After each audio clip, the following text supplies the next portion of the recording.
ఈ పాత వలకు బొమ్మె పడ్డది. బొమ్మె నీళ్ళలో ఏర్పడతలేదు, అందాల అర్ధ కిలో ఉన్నది అనుకుంటానా. ఈ పాత వలకు పడ్డది ఇది. పొడుగున్నది చూడండి. అయ్యో పాత వల పడ్డది. ఇగో నోట్లో పెట్టుకున్నది ఫ్రెండ్స్ చూడండి. ఏ సైజు కాదు, చిన్న సైజుగా, పెద్ద సైజు చేప చిన్నది కాబట్టి ఇది ఎంత సైజు అంటే 100 నెంబర్ సైజు, అంటే 5 ఏళ్ళు వస్తాయి. ఈ నోట్లోకెళ్ళి పెట్టుకొని ఆగిందన్నమాట ఇది. ఇగో నోట్లో పెట్టుకున్నది వాళ్ళ.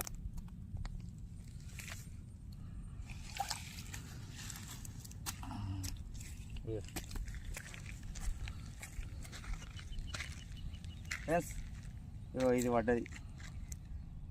ఈ పాత వలకు బొమ్మె పడ్డది. బొమ్మె నీళ్ళలో ఏర్పడతలేదు, అందాల అర్ధ కిలో ఉన్నది అనుకుంటానా. ఈ పాత